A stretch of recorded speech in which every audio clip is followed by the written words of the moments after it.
at the Opsin booth right now, and we're going to talk to you guys a little bit about fluorocarbon. I'm Greg. I'm the owner of Opsin Fluorocarbon. I started the company 5 years ago. 7 years ago, I was here and I couldn't find black water anywhere. Right. And it was my favorite. It was my favorite line. Greg came up with something to fill that spot. I was buying it off eBay. Then that started my wormhole down to like fluorocarbon. Yeah. And Opsin is the protein in the eye of tuna, which is that separates like lightness and darkness. Yeah. So that's actually the predator fish have the most Opsin protein in their eye. Yeah. So they're picking up, and I mean, we talk about fluorocarbon being the difference between a bite and not, right? Yeah. I really believe that good fluorocarbon, they don't see it as well. You know, there's only a couple variables I can play with. You know, you got the ingredients of the fluorocarbon, and what we tinkered with slow down how slow it comes out. And we saw a lot of big brands working, and it was like it was going out too quickly. Yeah. And that's what caused the pitting in it that you can feel on some lines.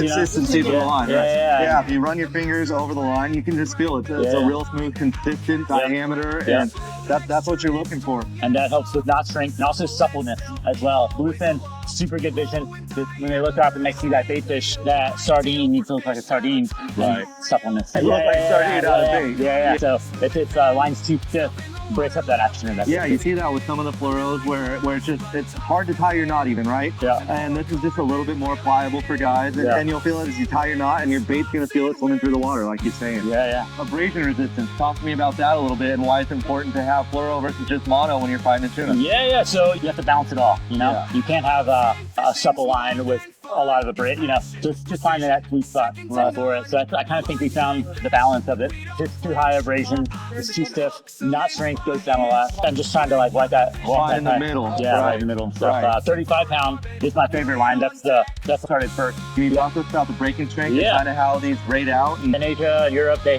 have to put the breaking strength like on the label. Oh, in America, they don't do that. Yeah. It's not odd, but all of our lines have caught fish like 4x, usually 3.5 times what this is. So like last year, you know, they were catching 110 pound bluefin on the 35. Yeah, so beautiful thing. And I'm like, that's good. Yeah. When I'm setting my drag for 30 pound test, I'm usually setting my drag 25 to 33%. So we're talking about maybe 10 pounds of drag. Yeah. And this is going to give you way more breaking strength than that if your drag locks up for a second or something were to happen. And you know, that fish starts taking line. And you got slowly, to race against the clock a little bit. And a lot of times now we're going braid straight to fluoro where we don't even have the top shot. Yeah.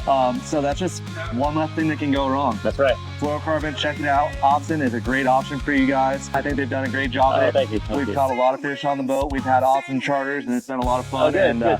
Thank you for your time today. Thanks a lot. Appreciate you.